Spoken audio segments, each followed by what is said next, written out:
Good morning, Mr. Chairman. Good morning, Ran, Vinod, Manish. Thanks for having me today. It's always a delight to be coming back to India, as my wife is telling me, when are we going to India for holiday? Because anytime you come here, it's all about trade digitization. Indeed, last time I was here was on behalf of SWIFT and the International Chamber of Commerce. It's far too long ago. But definitely I'm keen to see all the developments we have been sharing, Mr. Chairman, indeed, this morning. Very encouraging in particular, as this really fits nicely with what we are witnessing at the global stage and in other G7 jurisdictions. So I'm delighted to be addressing you today and sharing concepts. I'm not here to share any product. I'm not here representing any commercial company, but rather representing what is happening, what I see from my position as chairman of the Fintech Committee at the International Trade and Forfaiting Association. This International Trade and Forfaiting Association is a real member-owned association with a legal entity in Switzerland. It is not engaged in any commercial activity, really acting as a voice of the forfeiting industry initially, but has gradually evolved to address many other topics from the secondary trade market, including securitization, and the primary market, like indeed digitizing negotiable instruments. Credit insurance is indeed a key pillar of this association, because indeed in trade you have the risk and the liquidity, and often it is key to address the risk first before trying to attract the liquidity to finance those who need more working capital. So I'm delighted to be here and introducing you some of the concepts through this agenda, just to make sure we identify ways to cooperate in the future through the various working groups and events also that ITFA is organizing. Our next annual conference will take place in Singapore, and maybe there is an opportunity there as well to bring some of the Indian developments on stage to the global banks and credit insurers that will attend that conference. First of all, let's talk a bit indeed about the evolution of the ITFA Fintech Committee. This Fintech Committee is a way to gather, to regroup people who are interested in progressing some technology developments. But the technology developments we are focusing on are mainly the ones that require collaboration between different players in the market. This is not about pushing technology necessarily on individual basis, because many vendors can be used by banks. Take doc checking, for instance, compliance tools. Many of those vendors can be adopted by lenders, banks and non-bank lenders on an individual basis. So what I've done with this Fintech Committee, when I set up in 2017, is to focus on the collaborative side, where you not only need financial institutions to work together, but also the regulators to do something to unlock the value of digital technologies. And this is exactly what I'm going to focus on, in particular with digital negotiable instruments. But there are other areas indeed, digital assets, securitization.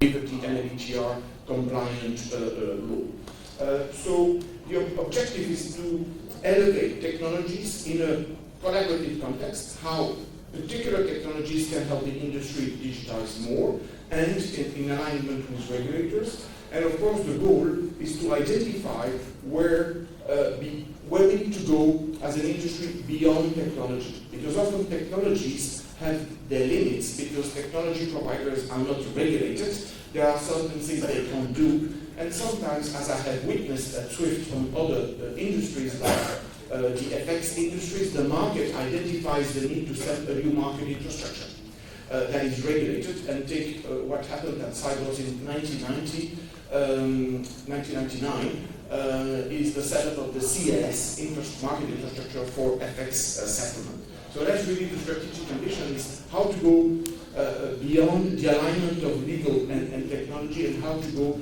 into particular needs where we need to set up a new regulated market infrastructure. But it's not always required, of course. The scope of our work is definitely covering origination and distribution, because indeed more and more those transactions are going across the end-to-end transaction cycle. And when I talk origination, I'm not talking only about banks, but also, of course, non-bank lenders, increasingly important for the SMEs, and also e-commerce and B2B platforms, logistics platforms, which are gradually embedding trade finance into their operations, and basically bringing transactions that they have initiated themselves. So reducing the risk of fraud, because you are at the source of the corporates initiating those transactions. So, as I said, we're working with a lot, and this is not an exhaustive list of stakeholders on the legal side, on the regulatory side, that we are working with, so very keen to also pursue discussions with the GIFTC stakeholders in support of the particular of digital negotiable instruments. We will come back to this. We are very closely working with the ICC as the main body for delivering standards, of course, and we'll see that ICC DSI is a key body for delivering standards with regards to MLETR. So I like to work with those who are introducing change, whether they are tech providers, alternative lenders, platforms, because those have the appetite to try out new things. And what I like as well is when banks telling me that what we're trying to achieve is impossible, because that gives me energy to prove that indeed we will achieve that. And as I was telling Neil this morning, at SWIFT, when I introduced file transfer in the payments business, many of the large banks saw us as competition. I said, SWIFT will not compete with their owners, the banks, and doing file transfer, delivering file transfer on one of the most secure IP networks is not really a technical challenge. We're doing file transfer every day with email and WhatsApp. And of course, File Act, which is the file transfer introduced with my colleagues at SWIFT, of course, in 2002, has been one of the cash cows of SWIFT in the payments business, also being used sometimes in the trade business. So when banks are telling me this is impossible, you'll never be able to do that, it gives me energy, so I like that as well. But basically, I'm trying, on the basis of particular initiatives I will show on the next slide, to identify those who want to introduce change. Tech providers, banks, non-bank lenders, asset managers, and then we focus on delivering the early testimonials, new transactions. I will show you a few transactions we have delivered on the MLETR side. And then from there, we're learning from those initial experiments and deliver market guidance. And that's what an association like ITFA can do, is to deliver guidance, but of course this guidance is open guidance for the market. And indeed, we're elevating early adopters. You will hear about Lloyds Bank, for instance, on the bill of exchange side, and Mercor as an alternative lender on promissory notes and bills of exchange, in order to motivate additional lenders to follow their lead. The 4 working groups or initiatives I have set up since 2018 are the following ones. First of all, on securitization of trade receivables, we have created a network of asset managers interested in allocating capital to trade assets. Most of them are active in the secondary market, but some of them are also active in the primary market and going directly to corporates. It really depends on their strategies. But the key is that with those sometimes pension funds, like Legal and General, or private credit funds, we are demonstrating that trade finance, although very operationally intensive, because these are granular, short-term transactions, high-volume transactions, trade finance can be now considered as an attractive and accessible asset class Often if we're talking about this to the large banks, this has limited impact because the large banks have very low risk, high quality transactions. And the asset managers don't find enough yield in those transactions. But if we are talking about open account, SMEs, factoring, indeed, those are the markets that the asset managers like very much because these originators deliver higher yield transactions. So it's very much focused on open account, indeed. And again, whether the securitization is delivered by one player or another player, that is outside of the scope of this initiative. The goal is really to demonstrate that this asset class is now more and more accessible and attractive because of the yield to those capital markets players. And we have pension funds like Legal and General, which is one of the major ones in the market, acting mainly on the secondary market. The second one I set up in 2019 is all about the MLETR adoption. You know, I'll come back on that. MLETR was launched in 2017 by the United Nations. So we regrouped tech providers, lawyers, originators, banks and non-banks to deliver the initial transactions. I will tell you more about this. And this is on the left side because it required regulatory alignment with those new technologies. We'll focus on that in the next 30 minutes. More recently, I launched also financial crime compliance because AI also more and more has to be recognized as a key technology, and more those tech providers are working with them amongst themselves together to deliver enhanced value propositions. So we launched this in September last year, and with what is happening, not only in the US, but around the world with regards to digital currencies and stablecoins, I thought if we want to help corporates and SMEs on the working capital side, we need to focus on accelerating the delivery of cash at cross-border level. This goes back to my time at Swift, but basically we see that stablecoins, possibly also CBDCs, will help also accelerate the cash delivery going forward. And I'm now indeed adding this additional group involving stablecoin providers and payment institutions, and this is all related to the tokenization of money. I'll come back to that as well. Those are 4 working groups. We want to deliver initial transactions with those who want to work with us and really demonstrating what is possible in the future for the full community once we get indeed regulators and bank providers to align and we motivate the market to follow the lead of the early adopter. So focusing on early adopter is really the goal here. Now, if we look at the fintech landscape, not only trade finance, in the primary space and in the secondary space, I have used here different color codes to show that some of the use cases of digital flows, not only trade finance but across the board, have matured much faster in terms of technology adoption than others. 25 years ago at Swift, we launched the Swift connectivity for large corporates, and that also was part of the move to centralized treasuries at large corporates, payment factories, and this whole treasury management segment to organize payments, cash management has evolved very fast.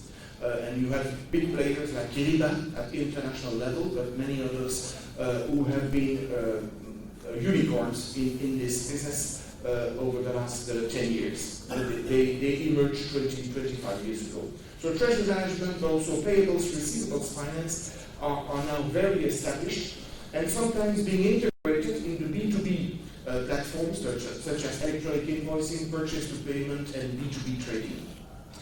Now, what is only starting in terms of adoption are indeed fintechs that are integrated into bank portals like electronic signature, and we needed regulatory alignment for that as well, and also the MLETR, what we're going to talk more about, but also trade finance process digitization. This has been much slower because it's just more complex, indeed. Also, we see new onboarding, KYC due diligence platforms emerging, very early stage. and some corporate banking RFP platforms. So this is just to show the level of adoption around the world. Of course, the higher the volumes in payments and treasury and liquidity management, the faster the benefits to digitization, because digitization is definitely increasing in value as your volumes increase, and that is definitely the case for treasury management and cash management. Now, in the secondary market, it's much tougher story, because indeed, for tech companies to enter this very low-yielding market of secondary market, it has been a challenge. We've seen multiple platforms trying to address the interbank trade finance risk distribution and failing because they were only focusing on that. The reason is the yields of those transactions are so low that it's very hard for a new entrant, like a tech platform, to take additional yield from those transactions because the banks are not making that much yield anyway. So how can they share those very low yield with tech platforms?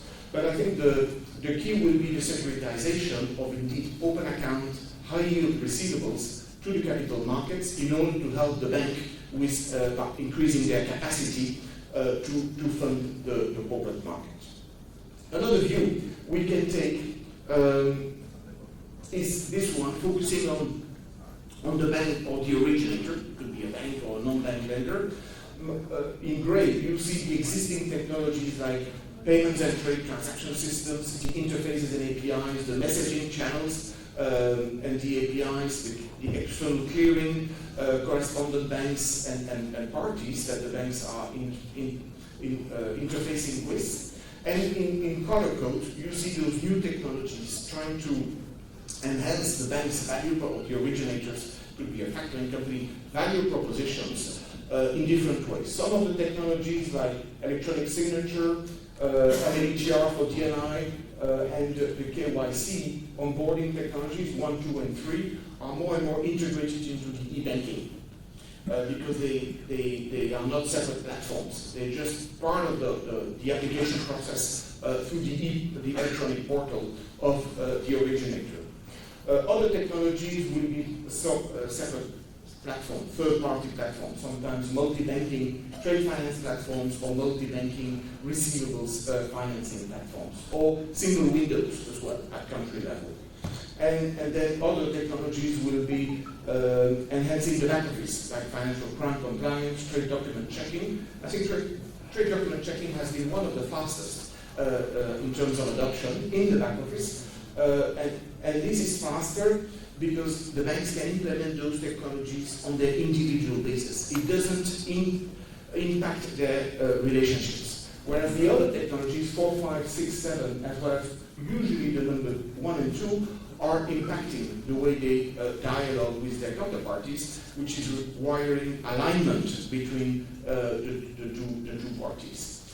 And finally, the number 10 is the securitization platforms that will enable the originators to increase their capacity with capital markets or institutional investors. So this is a way to categorize all of the different options that technologies are offering you as an originator today. And of course, this is, I'm sure, not comprehensive. Glad to get any of your input to improve this going forward. There is one that some of you might not be aware of or not be considering as acceptable so far. These are the distributed ledger infrastructures. And I'll come back on that later, but you have to consider those as external, indeed, technologies that are complementing the messaging channels and APIs. I will come back on that point, but that's basically, I would position that as number 2, part of the components that are required for digitizing negotiable instruments, but also supporting stablecoins and other innovations based on blockchain technologies. So digital ledger infrastructures, I would put those as indeed ways to communicate amongst parties, mainly for MLETR initially. Now, corporates have been facing lots of different platform propositions over the years, and definitely on the left-hand side, treasury management. Then some platforms have focused only on open account trade, maybe on the receivables, working capital side. Some platforms have been focusing only on documentary trade, like letters of credit, guarantees, while other platforms have come from the transport side, logistics side, focusing on indeed the bill of lading and other transport documents. So for corporates, it's not easy at all to know how to navigate all of those platforms. From an MLETR and digital negotiable instrument perspective, we will find opportunities for all of those platforms to enhance their own value propositions with bills of exchange, promissory notes, bills of lading, warehouse receipts on a digital basis. So we are engaging with all of those potential players in terms of upgrading their own value proposition for corporates in order to enable corporates to digitize not only the traditional flows, but also the negotiable instruments. And we know a change of law is required to make this happen. So this is basically the reality more for corporates when they're looking at all of those platforms. And it often creates confusion on where should they go to get particular features like electronic bill of exchange or prop notes, for instance. So another category of big players I want to highlight here, because indeed with the changes introduced recently by the regulator, those firms have to be considered in the future as partners, are the private credit firms. And from the US side, I've seen early this year, which is why I mentioned H1 2024, and I've published this on LinkedIn in June, some major firms like Apollo positioning themselves from a private equity focus and extending to private credit, because they have seen this gap that we have talked about, and they're coming with major firepower and expertise in underwriting risk. And the most interesting is that we would expect them to fight the incumbents. But from what I've seen in the first half, there were still questions. Are they willing to fight the banks or partner with banks? And you know, these are big names like Goldman Sachs positioning themselves, Apollo, and we have seen that actually in H2, in the second half of last year, some of them, like Apollo, have started to partner with the large banks, Citibank, Standard Chartered, and you can find additional news from others doing the same with other banks. So the whole goal is to combine the low risk appetite of large banks, but the corporate reach of large banks, including sometimes with SMEs of their large anchor clients, with the high risk appetite or higher risk appetite of those private credit firms. So this, I think, is a major development, because the amount of liquidity they bring to the market is much higher than what startups can do as alternative lenders into the market. So new entrants usually should not be seen as competitors to the market, but ways to achieve what the incumbents don't want to achieve anymore. And I'm sure indeed the capital adequacy point that you raised earlier will help also this market evolve. But I see more and more collaboration between those new entrants, whether they're acting as tech providers or as liquidity providers with the incumbents. So I wouldn't be scared of seeing those new names in private credit and trade and SME financing, because they're looking more at partnering than competing.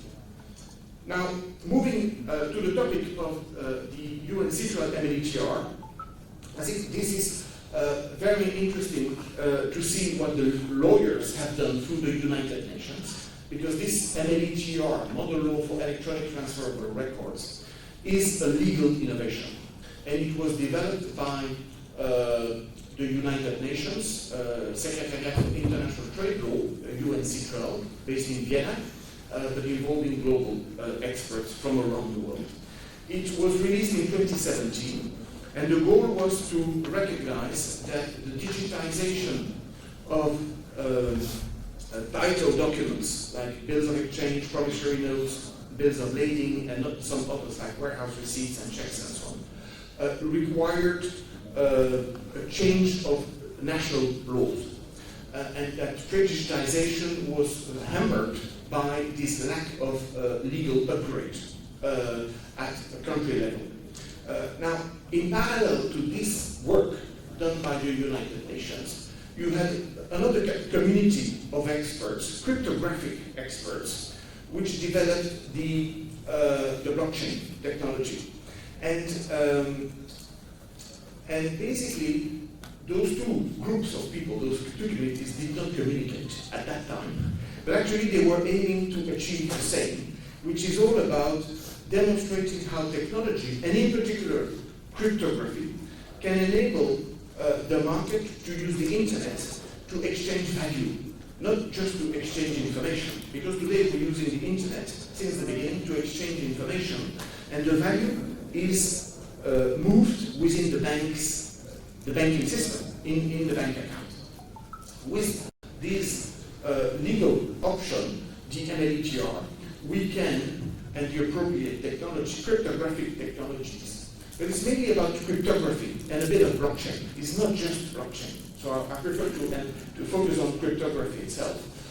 We can identify an electronic record, a file, as something that is representing goods, ownership of goods, or ownership of a payment obligation.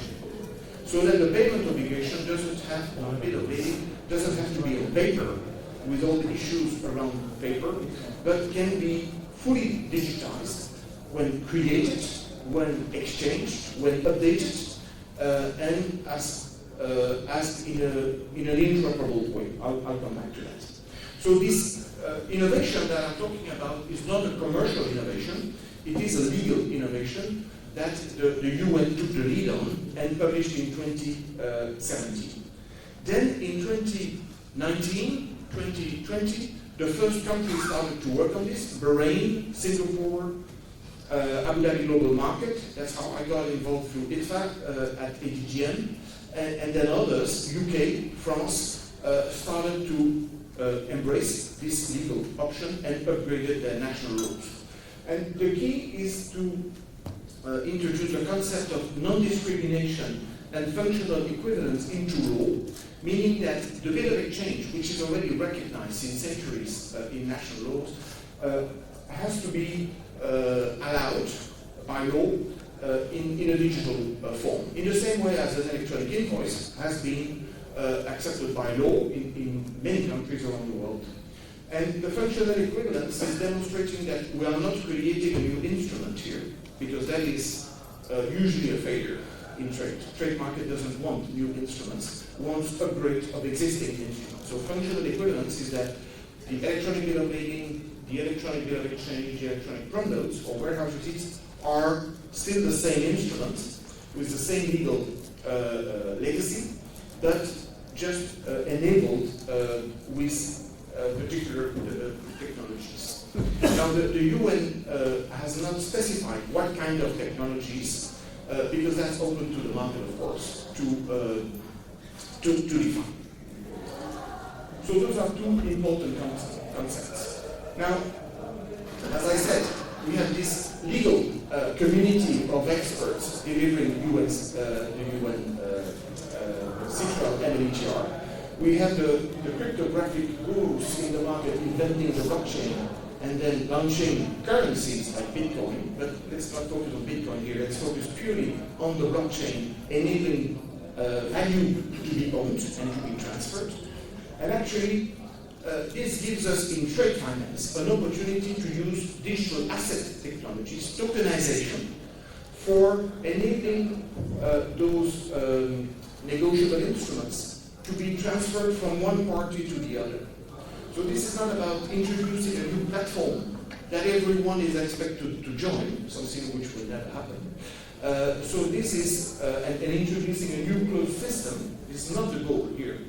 But the goal is to enable any party in the chain, a corporate, an SME, a bank, a platform, a non-bank lender, to basically exchange files that representing value. I've already mentioned the different instruments, and those instruments are represented by a file that is containing all the data and the traceability of the data, and the value of the file lies in the encryption of the file. Because what we have to be able to achieve from a tech perspective is to demonstrate that this file is unique, and if it is copied, duplicated, we can identify it as the copy is not the original. And that is key, and that is where the cryptography combined with the blockchain achieves that objective. If you copy an invoice, you just have a second invoice, that doesn't mean you have to pay twice. But if you duplicate a bill of lading and do it the right way, you could actually claim the goods twice. So that's what the fraud we have to avoid, and that's what the technology has to deliver. So as you can see, those technologies, whether they are provided by the one vendor or the other, doesn't matter, but we are really have, as a trade finance community, an opportunity to use blockchain for the first time for a very specific use case and for an instrument that we already know and that the market is already using on paper. Bill of exchange, notes, warehouses, bills of lading, and sometimes some additional instruments.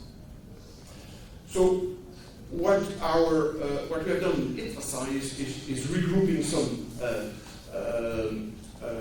experts from different backgrounds on this, and basically focused on, indeed, helping the regulators around the world upgrade their legal frameworks, demonstrating how technologies can be combined to achieve the use of digital asset technologies for different digital negotiable instruments, but focusing on interoperability. It's not the goal to say this platform is the only platform that you should use, because then this is a commercial pitch that ITFA will not engage in. The goal is to demonstrate how different vendors can achieve this level of interoperability. So the instrument can really move from one party to the other without forcing all those parties to pay for a particular piece of technology. So the interoperability is technical, but it's also commercial. It's like with paper. If I buy a sheet of paper, I write on it and I give it to you, you don't have to buy the paper again. I'm giving you the content with the piece of paper I have bought, and you don't have to pay the sheet of paper again. We can achieve this with, indeed, the MLETR technologies. And then, as we move into the future and move also some of the additional flows on chain, we can add more value on those instruments. Of course, the full traceability is one value, which we're getting from the core technology, but we can think about, collateral management, tokenized on chain, payments on chain, and additional value that you would want to add on transactions. The goal is definitely to digitize existing flows. Bill of lading, we know.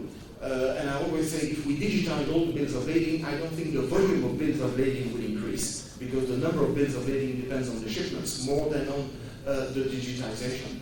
But on the SME financing and supply chain finance, if we achieve the digitization of prom notes and bills of exchange, we can grow the use of those instruments. So at ITFA, from an institutional perspective, we believe in the second life of the bill of exchange, under any technology, under any legal framework. And that is definitely to help originators indeed grow their origination capacity. And of course, we know there are other ways to achieve this with capital markets and securitization, which is more a secondary market objective. So if you look at it from a tech perspective, again in gray, what is existing today? All of the platforms, including Vayana and many other platforms around the world, cross-border, domestic, existing. With the DNI technologies and the MLETR compliant legal frameworks, we want to digitize on-chain those bills of exchange, from notes, and so on.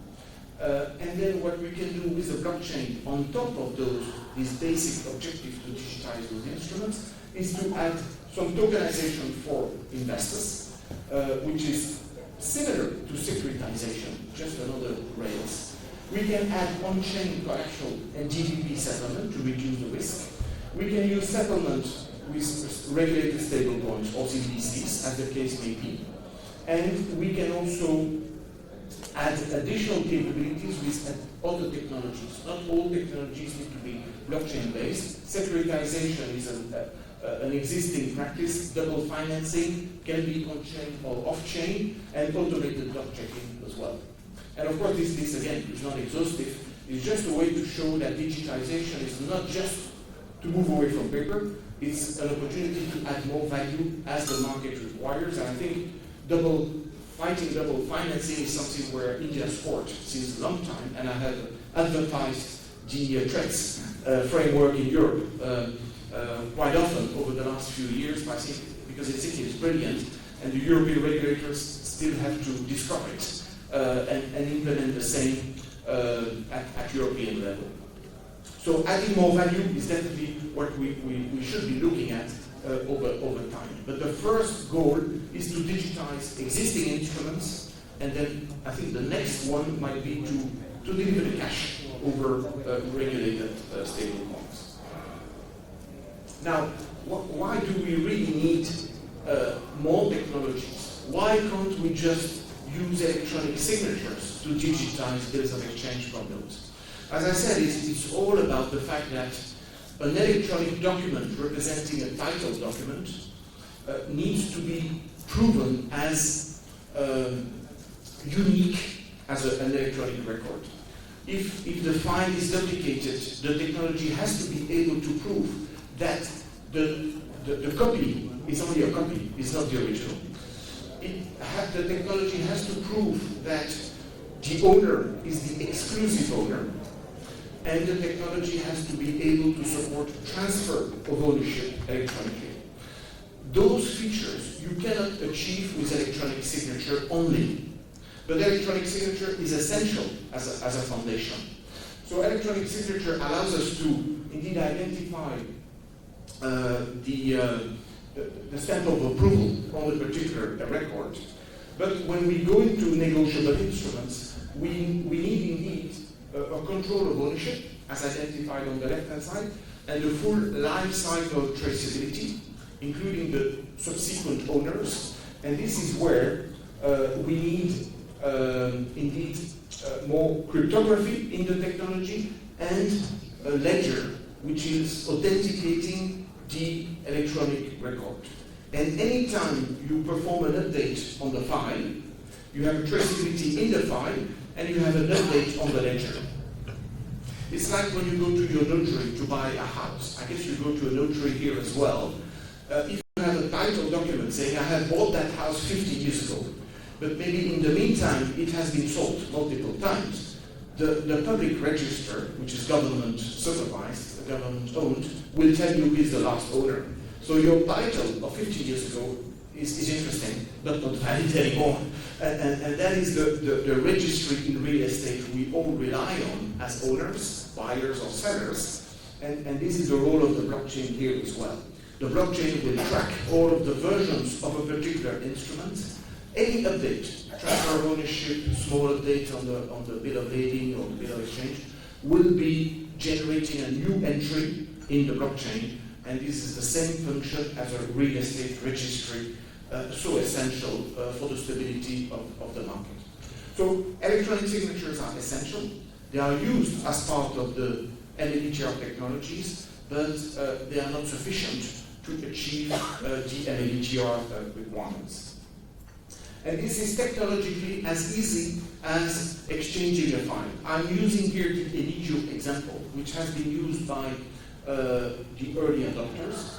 Enigio is focusing exclusively on the MLETR, but I expect them to be facing competition in the future as the market grows. So only take this as an early adopter of the MLETR framework to deliver a particular technology, and I will share a few testimonials. But IMDA Trade Trust, the Singapore government-owned framework, is another example, and they are using the same approach to deliver a file representing the DNI, and using a blockchain, a proprietary or a public industry blockchain, as the authentication registry.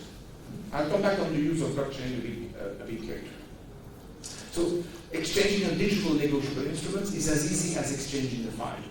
It doesn't require SMEs to join the platform, but it requires SME on a particular platform, like Vayana, to take advantage of digital negotiable instruments by signing and owning files representing promos or bills of exchange or others. Moving on, we have worked with some large and smaller banks, but also alternative lenders, to demonstrate this is all achievable under contract law, under common law in the UK. And the two models we have used is the three-corner model, where the originator has both the buyer and the seller. And that's how we started, because it's easier. And more recently, last year, we focused on the two-bank model, the correspondent banking model, where you have two banks or two alternative lenders working together on the basis of an MLETR contract or common law, like the ETD Act in the UK, or and any technology, INDA Trade Trust or NGO or anyone. So these are the two ways to achieve it. And if you look at this, of course, this comes back to my past at Swift, which is all about correspondent banking. But at cross-border level, we could actually upgrade correspondent banking on the back of the electronic bill of exchange, because the banks will prefer to trust each other versus trusting the clients of their correspondent. So we have achieved this, but it's still early days, because the first four quarters we have delivered is between a bank, Lloyds Bank, and an alternative lender, Mercorp. And of course, now we have JP Morgan, SocGen, Emirates NBD, and other banks joining this model. I expect more transactions on a four-corner model to be delivered. But those models are valid. It really depends on what the banks and their clients want to achieve. So we have delivered guidance also in terms of how to position the bill of exchange in support of cross-border open account supply chain finance, because there is benefit in expanding supply chain finance from proprietary schemes, that buyer-specific schemes, to a more open framework, avoiding the buyer-specific schemes and opening up the market on the basis of common law and the electronic bill of exchange or prominent. So that's a guidance document we have delivered, as well as some guidance on how to solve the issue of reliable systems. But I won't go, it's a bit too technical for today. Now, who has been using and helping us deliver transactions? Mercorp is the first one. And Mercorp is an alternative lender focusing on the mid-cap financing. And the first transactions they have delivered based on common law are three-corner transactions. So here, based on between an export from Kenya to Belgium and the English law, based on the electronic bill of exchange. And so they have digitized the payment obligation from the exporter, the supplier in Kenya towards themselves, and basically the delivery of the cash is still classic cross-border correspondent banking. But of course, when we introduce stablecoins, we could also digitize the cash delivery. So this is the first bill of exchange at cross-border level under UK ETD Act law, and it was all executed and paid in 24 hours. Of course, at cross-border level, the delivery of paper over courier is a big issue. This is what they're addressing with electronic bills of exchange. But for the exporter already working on bill of exchange, the process has been accelerated, but they were already using the bill of exchange, so no major change in business practice. Just more flows they can digitize. Another one that has been quite famous on this track is Lloyds Bank. Lloyds Bank has decided 5 years ago they wanted to be an early adopter of the MLETR frameworks and technologies, and this is what they also achieved with different transactions, many transactions on promissory notes and bills of exchange, 3-corner and 4-corner. So if any of you wants a UK counterparty, Lloyds Bank is definitely one to talk to on, again, whether you're acting as a non-bank lender or a bank here or a platform definitely one to talk to, because they continue to deliver more transactions to the market. Both Mercor and Lloyds Bank are using the some electronic signature technology and the Enigio technology for the MLETR production, the file production. So Enigio is one of the providers, as I said, but I really see this market in the same way as the electronic invoicing market. There will be many vendors for MLETR as you have for electronic signature. ICC-DSI has been delivering a framework for reassuring the banks, or providing formal guidance to the banks on which technologies are MLETR compliant from an ICC-DSI point of view. So this framework is available since a few months, and Enigio has been the first ones to get it. Again, Enigio is there to encrypt the file, to track the file on the blockchain, and that's it.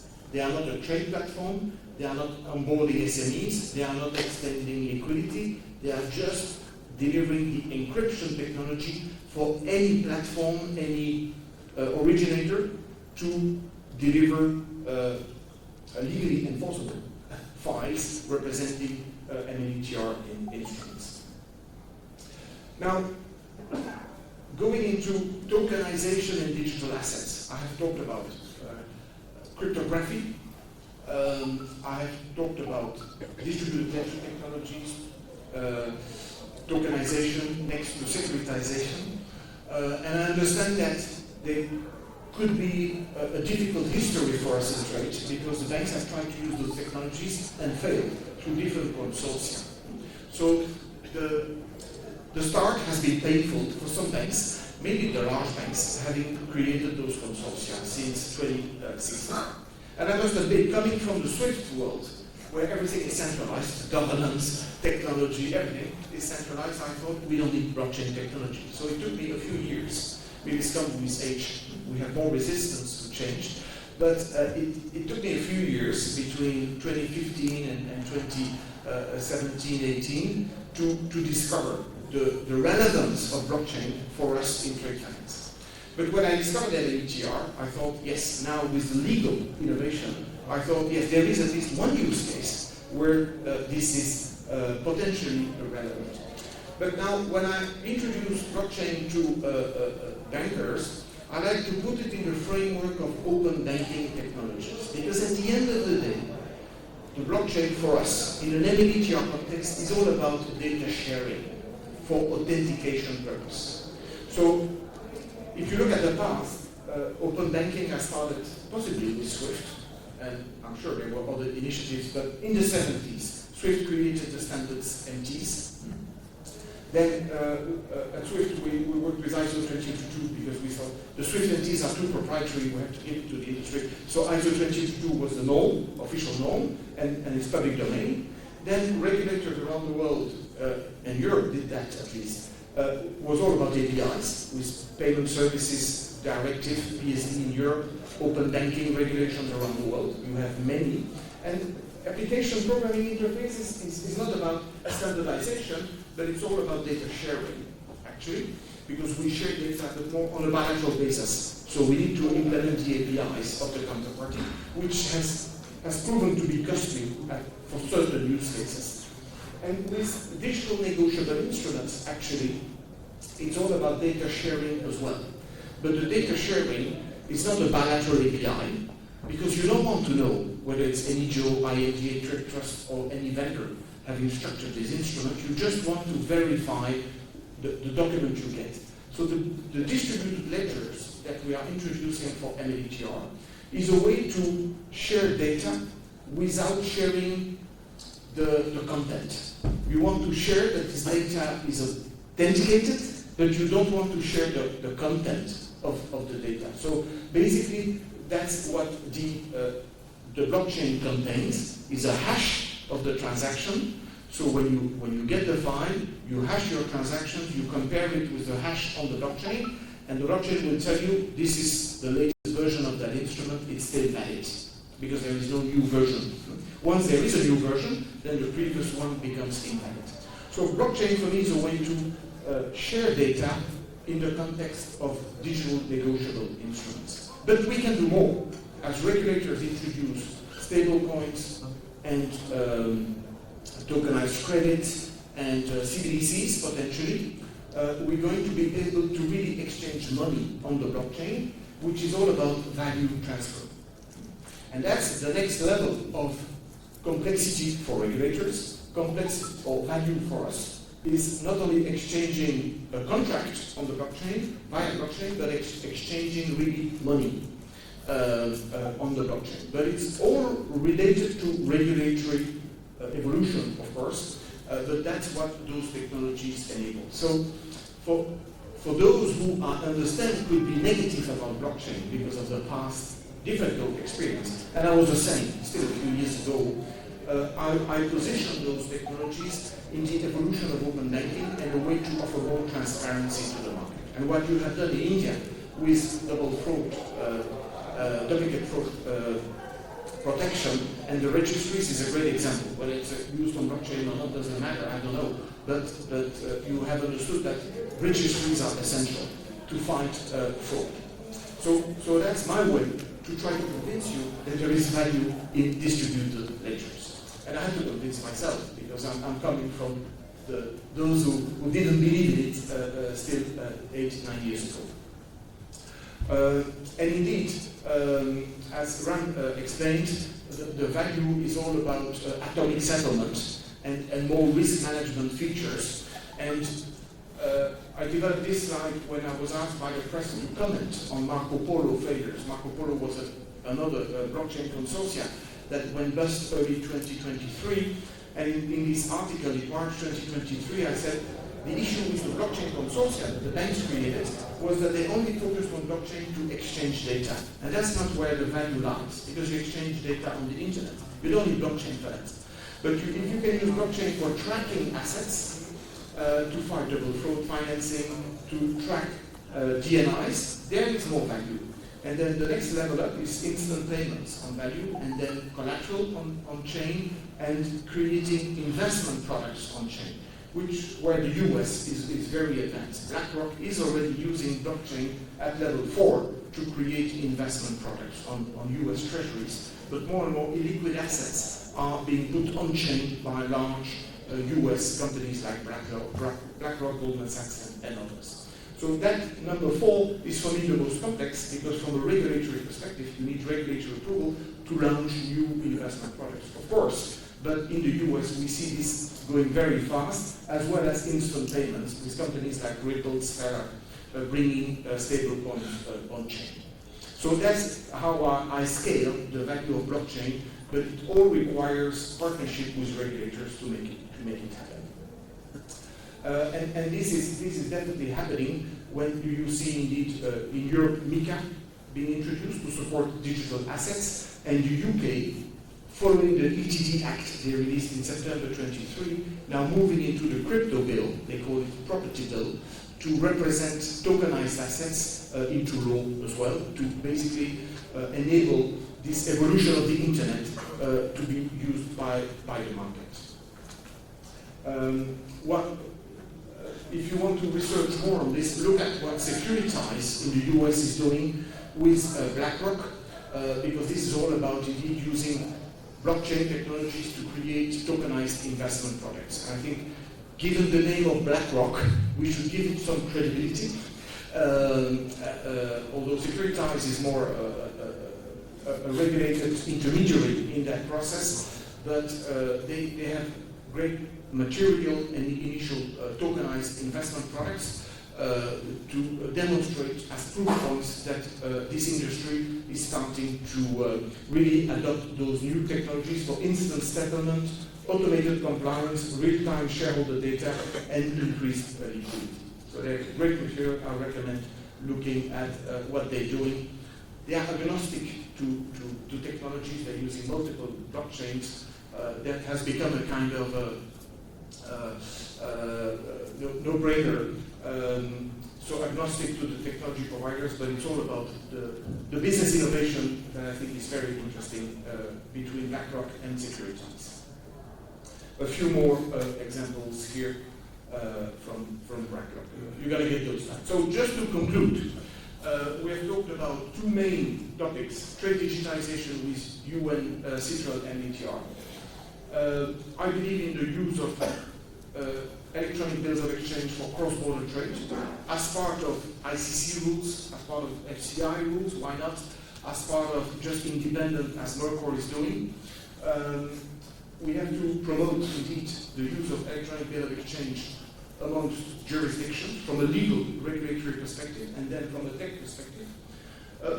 The increased use of private credit and alternative lenders next to bank lending. Nothing against banks, but we need more than banks to finance the SMEs, we know that.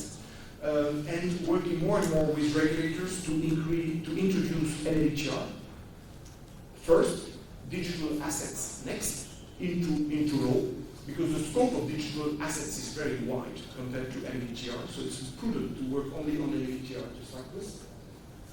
Then the use of public blockchains as part of MLETR and digital assets. We have to look at it as an upgrade of the internet, to use the internet to exchange value, not just information. And indeed we see that different jurisdictions, including the US now with Trump, has recognized this business opportunity. The UK is working on the same, Europe and India and UAE also recognizing the need to attract this Web3 industry onto that soil. And indeed, we're going to see more and more new industries coming out of these Web3 innovations in gaming, in sustainability. So there will be new native Web3 industries that maybe are going to help us increase transparency of the trade flows as well. So this is my conclusion. I hope that was sufficiently complete, but I'm always open to any feedback you may share, so I can increase my own understanding of this evolving market. Thank you very much.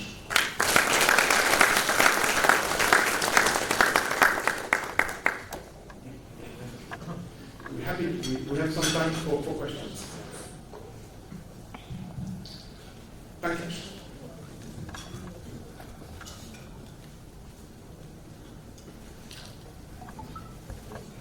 Thanks, Andre, for the wonderful session. Interacting with you in all the 5 events. You talked about the B2B payment on the trade side, which you've spoken about the stable coins and the various other ways to add value digitally for the B2B cross-border payment. Do you think, like SWIFT, organizations like PayPal, MasterCard, Visa are also going to be not going with the crypto or the stable coin route, but in general, instead of using the SWIFT rails? Do you think Master Visa or Master Send or Visa Direct or PayPal will also come in place of B2B cross-border trade, anything which you heard from UK or the other markets? The card rails being used for the B2B cross-border payment or the likes of PayPal's? Thank you. Yeah, definitely in the past, indeed, cross-border payment was all about SWIFT. But the market has grown so much, and the volume of low-value payments has grown extensively, which is why I launched FILACT for batch cross-border payments. But now we're talking about single, instant cross-border payments, so file transfer will not make it. So indeed, SWIFT is definitely working on this as well, but competition is there. Ripple is there since 2015. I'm tracking them since 2015 because they were hitting SWIFT very aggressively. And they now launched a stable coin, US only. So I think that is a relevant option, purely focused on crypto. There is Stellar as well in that category. But you mentioned Visa, MasterCard. Visa Direct is definitely, and MasterCard, but I've seen more news recently from Visa Direct on the account-to-account. So those card companies have extended from credit card to account payments, recognizing the growth is there at cross-border level for single transactions, not batch anymore. So Visa, as you may have seen last week, they have been appointed by X.com, ex-Twitter, for payments. So this is not small news. So what I don't want to be perceived as the one believing that blockchain is the only thing in town. I think if it's data and AI are possibly the most promising innovations, but blockchain becomes relevant. There's no magic in blockchain, and Visa might use blockchain or not. I don't think they use it today. So there will be some fight in the future between the blockchain-based payment companies for cross-border payment and the non-blockchain. But Visa are definitely relevant in that space. And other blockchains as well, of course. MLETR, Stellar, as I mentioned, and many others. There will be a crowded space in cross-border instant payments. And it will benefit us, because if we can deliver the cash faster to the SME at cross-border level, or domestic, of course, but at domestic level it's often sorted already. What the blockchain brings as well is that you can avoid opening hours of clearing systems, because you go straight to the wallet. You avoid those intermediaries that are slowing down transactions, which is often the case with SWIFT transactions, but SWIFT cannot change or do anything because it's outside of their transaction leg. So many innovations, many big players, blockchain or non-blockchain. Thank you. Hey, hi, I'm Deepak Lal from Era Hashgraph. So you mentioned Marco Polo failing, and then you had a paper which said there are 4 levels. Yes. So are you seeing any other consortiums and consortias now which are getting formed to address and get to all these 4 levels? No, the banks don't dare anymore putting money in consortia. However, if I send you my article of March 2023, I say the consortia failed. I'm sorry for them, but because the approach they took was not enough tech-driven. And what I said at the end is that if the banks want to set up a new consortia, they should leverage existing technologies, proven. The banks should not get together around the table to build new technologies from scratch. They should leverage proven existing technologies, wrap those with any bank governance, because the benefit of a bank governance around a particular piece of technology, it could be a public blockchain indeed, is that you increase the confidence of the market in a piece of technology if it's governed by a bank. That's the success of SWIFT is also thanks to the bank governance and other clearing systems and the CLS and so on. So I see value in bank consortia, but I would recommend them to build those once the technology and the market has evolved. So they don't have to be patient. They know it's starting, and they can buy or appoint a service provider, whichever that is, to act as the core technology provider for their consortium. So that's the conclusion of my article of that time. Thank you. One question, if I can. When we talk about MLETR and all the platforms which are coming in, we talk about bill of lading as one of the use cases or the processes which go. But do you think other things can go in, which is letter of credit and many other instruments which we said? Are you seeing them coming on to the chain? Yes, definitely. The bank's feedback on the transport and logistics side mainly is that they want all the documents to be digitized. Now, if we can, thanks to legal regulatory changes, digitize the bill of lading, which is the most complex because it's a title document, we can digitize all the others with the same piece of technologies, with the same chains. Yes, definitely. But so far, digitizing a packing list or an invoice did not require new technologies because it's not a title document. Thank you.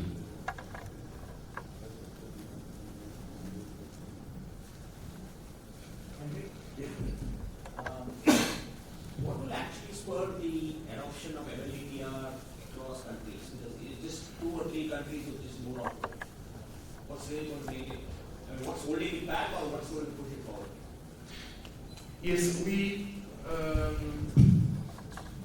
see more and more countries engaging. There is a tracker published by the ICC. But recently I was involved through the EBRD, the European Bank for Reconstruction and Development. I was involved last year in Morocco. There was a meeting yesterday in Morocco. I was invited, but I prefer to be here. So I couldn't do both. But the EBRD is talking to the Moroccan authorities to progress the regulatory MLETR adoption. Egypt will be in Egypt next in 10 days for the same, still early stage, but progressing. So the EBRD is working on different countries to promote. Thailand is progressing very well. China has progressed with different platforms.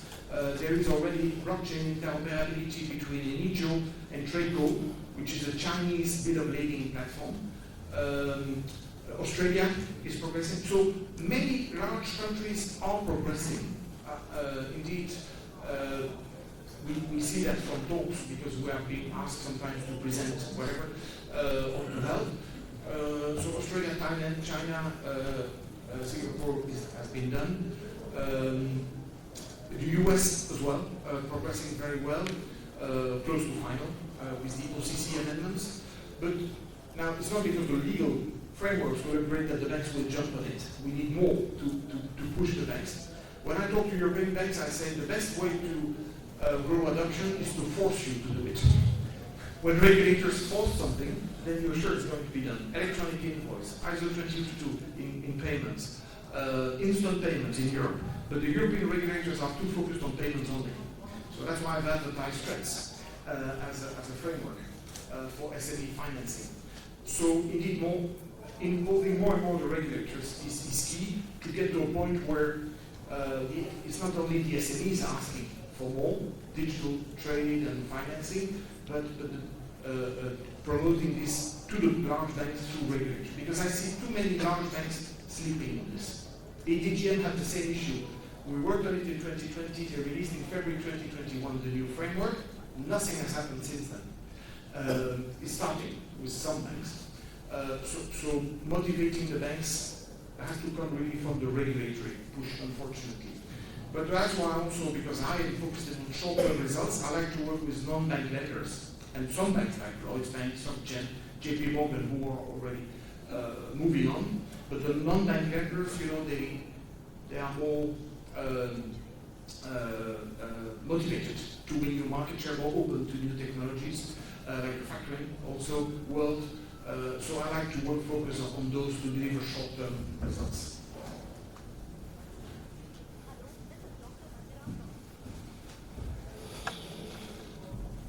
Any other question? Yes, one over there. Am I audible? Can you hear me? I know a few people here. Yeah. You're very famous over here. Yeah, hi Andre.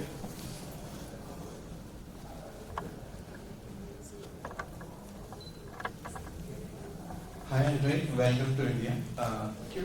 I wanted to ask, since you were saying about the acceptance in the other part of the world and the regulatory push, India is the highest adopters of LEI, legal entity identifiers.